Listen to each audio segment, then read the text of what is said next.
Shalom Aleichem, all my fellow Jews out there, my fellow Jewish brothers and sisters. So anyway, I want to go over today why in Judaism there's been a lot of things added over the years that I want to make very clear, first of all, that what is Judaism and what has just been added.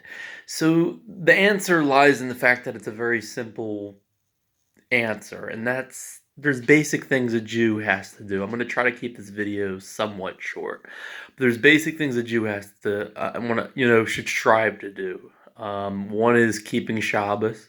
How you do that? Well, there's different ways people approach it, but the fundamental mitzvah or commandment is to keep Shabbos or Shabbat. The other one is, of course, keeping Yontif, all the holy days such as Passover and Yom Kippur, such as Rosh Hashanah and Sukkot. If you can't do everything, of course, it's not this fire and brimstone thing. Of course, God will forgive you, but you should strive to do as much as you can as a Jew. Of course, there's the idea that on Shabbos you're supposed to have a complete rest for the soul and physically and spiritually and mentally. And there's certain labors you're not supposed to do on Shabbos, but also Yom Tov. A lot of Jews believe you're supposed to put on tefillin. I really don't. I believe it's one thing that's been happened to be added over the years. I know I'm going to get possibly a lot of hate and backlash for this, but in reality, Totafot, there's a lot of debates among Jewish commentators themselves, and they don't really even know what it is. I mean, Rashi, I think, says Tota and Fot is 2 plus 2 equals 4 for the two languages of Greek being Tota and Fot being Afrikaans, and it's nonsense because ultimately all the Sefer Torah, the Torah scrolls in Hebrew. But as far as the fundamental things, yeah, you have to keep kosher if you really want to strive to fulfill all the mitzvot or the commandments. You have to keep Shabbos, you have to keep Yontif, and that's really the bulk of it right there. All the other things are added on by rabbis, specifically the Talmud. Now, a lot of people are wondering if there's a written law or if there's an oral law. It's really just a label. Essentially, there's just the written Torah, the Sefer Torah with the prophets and writings, which is all Torah in essence. The prophets and writings just reiterate what's in the Sefer Torah. But the thing about the Talmud is that there's some things that have just been revealed to people, but it's not Torah. Well, that's what we have to understand. There's no such thing as the oral Torah. What it is oral teachings that sort of expound off Torah that have been revealed to certain very holy people, who receive revelations from God. For example, we would have no idea how to kosher an animal or how to have kosher food and kosher slaughter if it wasn't for what is explained in the Talmud. We would have no idea how to rest on Shabbos properly if it wasn't for the Talmud, or how to rest our souls on Yom Kippur, what it means to rest our souls, what it means to fast on Yom Kippur, what it means to rest on the holy days such as Passover. Now, and there's other traditions too, like for example, traditions of feast on Rosh Hashanah with the apples and honey. There's a tradition of how to tell the story on Passover. All of it is tradition. Is it necessary to have one Haggadah or one prayer book? No. Ultimately, the prayer books, the Passover Haggadahs, any type of feast in Judaism, it's all something, it's not mandatory, it's all been added over the years. And that's what we have to understand. We have to stop saying Judaism is the written Torah and the oral Torah with all the stuff in the Gemara, being from God, because it's not. Ultimately, the divine proof of that is that nothing in the Mishnah of the Gemara, for the most part, says, "Thus said the Lord." But when you have like the prophet Ezekiel, he says that in his sefer, in the sefer of Ezekiel, I should say, from God, So ultimately, there's certain things that we have to do as Jews, and one of them is keeping kosher, one of them is keeping Shabbos, another one is keeping Yom Tov. Of course, there's moral things we have to do. We have to follow the laws of modesty and being sexually moral and, not intermarrying, basic moral things that are taught in the Torah.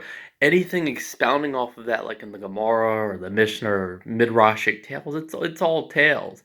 These tales about Elijah the prophet being a beggar, or saying there should be a cup of Elijah at the Seder. It's all things that have been added to Torah. Now, if people are right about some of those things, well, that's up to the person to figure out. But to say that I'm going to do something because the Gemara teaches it and it's from God, it's a desecration of God's name.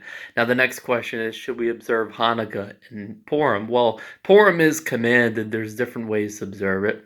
You read from the Megillah as commanded.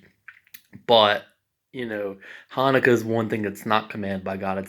It's invented by rabbis, and it's good to observe it, but not in the sense where you're believing that the blessing you're saying is definitely commanded by God. As long as you know in your heart it's not, and just to commemorate, the rededication of the temple, then it's good. But like any mitzvah, it has to be for the sake of serving God and what God says Himself.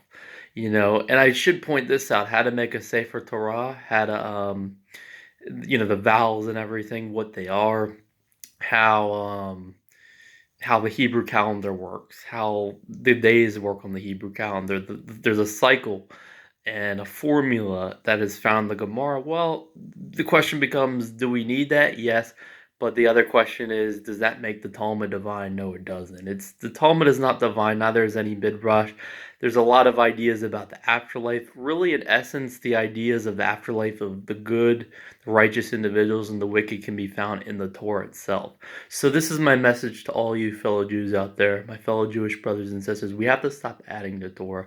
We have to know what the Torah says, know what the Torah teaches, and recognize that there is one Torah, but there's also oral teachings that have been passed down. And the question you might ask is, why am I not a Karaite? Well, I am in a sense, but not in the sense where I don't follow the rabbinical calendar. The rabbinical calendar is not really a so-called rabbinical calendar. It's really just a calendar that needed to happen, that really is perfect, that was revealed to somebody, Hillel the second. But it's not anything that should say, well, it's in the Talmud, so that makes the whole Talmud divine. We have to stop thinking like that, because it's very dangerous, because you see in a lot of Orthodox communities there's a lot of judgment, a lot of condemnation, and it's you dress a little differently, people don't like it. It's really this tradition thing where so many laws have been added that aren't really true Torah laws, true Torah halacha, and it ends up having dire consequences. People are shunned from their communities.